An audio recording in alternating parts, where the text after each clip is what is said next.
हाँ, तो समस्त मित्रों का इस अपने यूट्यूब चैनल अभय जी स्टडी मटेरियल में धन्यवाद है।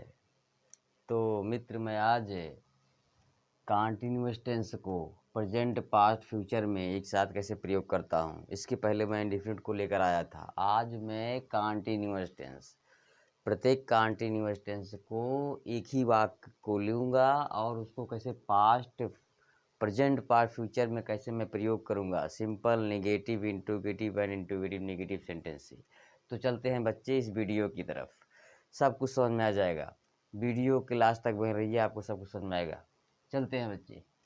तो कंटीन्यूअस टेंस को, कंटीन्यूअस टेंस हो कोई, उसको प्रेजेंट, पास्ट, फ्यूचर में कैसे एक ही वाक्य को कैसे प्रयोग करेंगे। तो प्रेजेंट टेंस है simple, negative, interrogative, interrogative negative. आप जानते हैं कि प्रत्येक टेंस के 4 सेंटेंस होते हैं। तो मैं ऐसा एक वाक्य ही लूँगा हिंदी का कि जिसको मैं चारों सेंटेंसों में यूज करूँगा, प्रेजेंट के चारों में, पास्ट के चारों में और फ्यूचर के चारों में। बच्चे चलते हैं। तो मैं एक वाक्य क्या है हमारा, वह पढ़ रहा है। क्योंकि पढ़ रहा है, आप जानते हैं कि रहा है, रही है, रहे हैं, एक कंटीन्यूअस में ही आते हैं। अगर रहा है तो प्रेजेंट का होगा, रहा था पास्ट का होगा, रहा होगा फ्यूचर का होगा बच्चे। तो वह पढ़ रहा है, ये सिंपल सेंटेंस है, वो भी प्रेजेंट कंटीन्यूअस का। तो वह पढ़ रहा होगा, आप जानते हैं वाह, वह ही, रहा, रही है इस्तेमाल लगता है उसके सब्जेक्ट के अनुसार। तो is reading, I N G, main verb में आईएनजी। तो वह पढ़ रहा है, तो ही इज रीडिंग, ये सिंपल का है। निगेटिव में बच्चे कैसे करेंगे, वह नहीं पढ़ रहा है, तो he is not reading.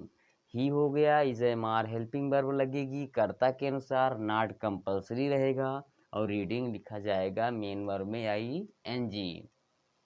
Third है इंट्रोगेटिव सेंटेंस, क्या वह पढ़ रहा है। क्वेश्चन मार्क कंपल्सरी है, क्योंकि यस नो टाइप का हो या डब्ल्यू टाइप का जब प्रश्नवाचक चिन्ह लगता है तो वहाँ क्वेश्चन मार्क अनिवार्य रहता है। तो क्या वह पढ़ रहा है, तो हेल्पिंग वर्ब क्या से स्टार्ट होता है, हेल्पिंग वर्ब पहले, इज ही रीडिंग। क्या बच्चे, इज ही रीडिंग। इसी तरह से इंट्रोगेटिव एंड नेगेटिव का है, क्या वह नहीं पढ़ रहा है, क्वेश्चन मार्क इसमें भी कंपल्सरी रहेगा।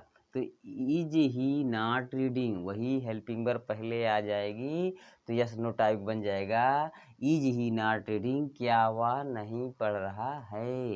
ये रहा आपका प्रेजेंट, क्या है, प्रेजेंट कंटीन्यूअस के बारे में। अब बच्चे उसी वाक्य को मैं कैसे जो है पास्ट कंटीन्यूअस में लेता हूँ। पास्ट में चलते हैं। पास्ट का सिंपल क्या है, वह पढ़ रहा था, इसमें रहा था रही थी आएगा तो आज वेयर लगेगा कर्ता के अनुसार, सिंगुलर होगा तो आज और प्लूरल होगा तो वेयर। तो वह पढ़ रहा था, तो वह एक है, एक वचन है, तो ही वाज रीडिंग, आईएनजी लगेगा। कंटीन्यूअस जहाँ जहाँ बोलेंगे मेन वर्ब में आईएनजी कंपल्सरी रहेगा। निगेटिव का बच्चे क्या है, वह नहीं पढ़ रहा है था, तो ही वाज नॉट रीडिंग, क्या है, he was not reading. Third है आपका इंट्रोगेटिव सेंटेंस, क्या वह पढ़ रहा था, क्वेश्चन मार्क कंपल्सरी है, तो वाज ही रीडिंग, क्या रहेगा बच्चे, वाज ही रीडिंग। चौथा सेंटेंस है इंट्रोगेटिव एंड नेगेटिव, क्या वह नहीं पढ़ रहा था, तो हेल्पिंग वर्ब पहले लग जाएगी was he not reading, main verb अर्थात सब्जेक्ट के बाद जस्ट जो है नेगेटिव अर्थात नॉट लगता है, मेन वर्ब में आई एनजी लगता है। चलते हैं बच्चे फ्यूचर। फ्यूचर टेंस क्या है, फ्यूचर टेंस को कैसे हम इसी वाक्य को कैसे प्रयोग करेंगे। तो फ्यूचर कंटीन्यूअस में, तो वह पढ़ रहा है, पहला था प्रेजेंट का, वह पढ़ रहा था, पास्ट का अब पढ़ हो जाएगा फ्यूचर में, वह पढ़ रहा होगा। क्या बच्चे, वह पढ़ रहा होगा। तो वह पढ़ रहा होगा। गागी, जब किसी वाक्य अंत में गा गी गे आता है तो वहाँ क्या होता है, वहाँ आपका होता है फ्यूचर जो है टेंस होता है।